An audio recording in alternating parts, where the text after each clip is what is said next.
علیکم ورحمۃ اللہ تعالی وبرکاتہ. حامد و مسلم وبعد. یو محترم ورور پوښتنه کړې ده چې یو ملګری دی هغه موټر سایکل اخیستی نوی دی، اوس یې که خرڅوي تاوان کوي، نو فلهذا هغه وایي که لاټري ورباندې جوړه کړمه. لاټري یو شی دی، پته نه لګېږي چې په پښتو کې به ورته څه شی وایي، خو دا یو شی دی چې بس مختلف ټکټونه جوړ کړي، هلکه په 2000 روپۍ ټکټ او په 15000 روپۍ ټکټ، په هغې کې د ډېرو کسو دا ټکټونه خالي وخیږي، هغه یو کس ته پکې اخره کې دغه شی وخیږي.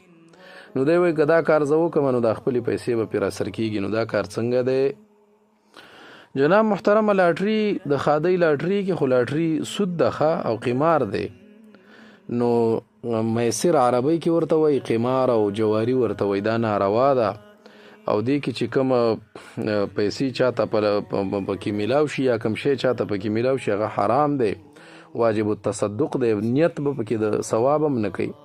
دا مسله جامع الفتاوا لیکلي د 6 جلد 300 نمبر صفحه ده کتاب البیوع کې، سود او قمار کا بیان. دی وی انعامی لاٹری کا یہ سلسلہ خلاف شرع ہے، ہرگز اس میں حصہ نہ لیا جائے.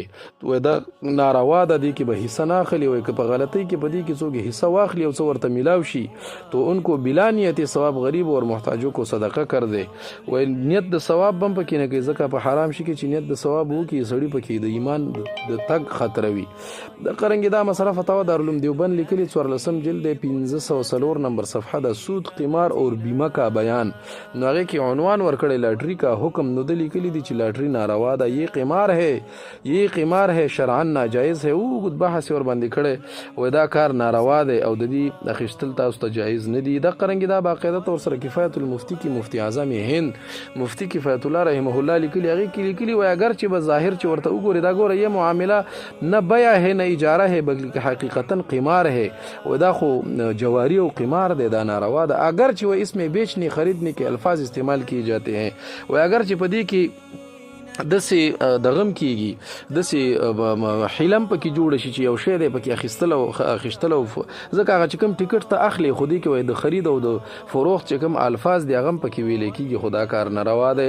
دا قرنګي دا مسله احکام القرآن الجساس کې باقاعده طور سره ذکر کړي ده. القمار كله والمیسر وهو السهام التي يجعلونها فمن خرج سهمه استحق منه ما توجبه علامة السهم.